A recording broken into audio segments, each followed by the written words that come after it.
Kerajaan telah memutuskan untuk membuka semula sektor-sektor ekonomi secara berhati-hati dengan memuatkuasakan SOP kesihatan yang ketat.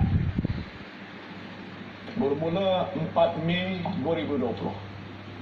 4 Mei 2020, hampir semua sektor ekonomi dan aktiviti perniagaan akan dibenarkan beroperasi tertakluk kepada syarat-syarat dan SOP yang ditetapkan oleh pihak berkuasa. Saya katakan hampir semua kerana masih ada beberapa kategori industri dan perniagaan yang tidak diizinkan untuk beroperasi. Dan ini adalah perniagaan atau aktiviti yang melibatkan perhimpunan ramai dan sentuhan badan di mana penjarakan sosial sukar dikawal. Antaranya panggung wayang, pusat karaoke, pusat refleksologi, pusat hiburan, kelab malam, taman tema, bazar Ramadan, bazar Aidilfitri, atau karnival jualan dan semua bentuk persidangan dan pameran. Selain perniagaan, aktiviti-aktiviti sukan yang melibatkan perhimpunan ramai, ada sentuhan badan ataupun body contact dan lain-lain risiko jangkitan juga tidak dibenarkan. Ini apa dia? Termasuk sukan bola sepak, rugby, renang di tempat awam dan semua acara sukan indoor dan stadium. Aktiviti sukan outdoor yang tidak melibatkan sentuhan badan dan perhimpunan ramai dibenarkan.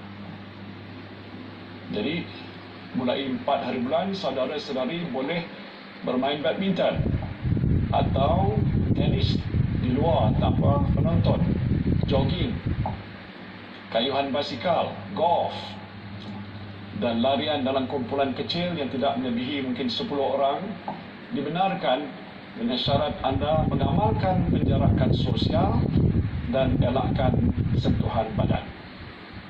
Majlis-majlis sosial, kemasyarakatan dan kebudayaan yang melibatkan perhimpunan ramai seperti kenduri kendara, rumah terbuka, majlis berbuka puasa beramai-ramai, konsert, persembahan kebudayaan, perhimpunan bulanan jabatan kerajaan dan swasta serta semua bentuk majlis peresmian dan perhimpunan adalah tidak dibenarkan. Aktiviti keagamaan seperti perarakan keagamaan, solat Jumaat dan semua aktiviti berjemaah atau berhimpunan di masjid, surau dan rumah-rumah ibadat juga tidak dibenarkan. Perjalanan rentas sempadan negeri juga tidak dibenarkan kecuali untuk tujuan hadir bekerja dan pulang semula ke rumah sendiri setelah terkandas di kampung ataupun di tempat-tempat yang lain. Perjalanan rentas negeri untuk balik ke kampung semasa cuti perayaan Aidilfitri, tidak dibenarkan. Jadi buat masa ini semua sekolah, kolej dan institusi pengajian tinggi masih belum boleh dibuka. Senarai lengkap perniagaan atau aktiviti yang tidak dibenarkan boleh dirujuk di laman web Majlis Keselamatan Negara.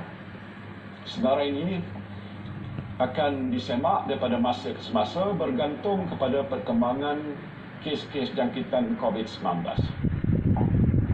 Selain daripada senarai yang tidak dibenarkan, semua sektor perniagaan dan industri, sektor awam dan sektor sosial adalah dibenarkan untuk beroperasi tertakluk kepada syarat-syarat dan peraturan semasa serta SOP yang ditetapkan oleh pihak berkuasa.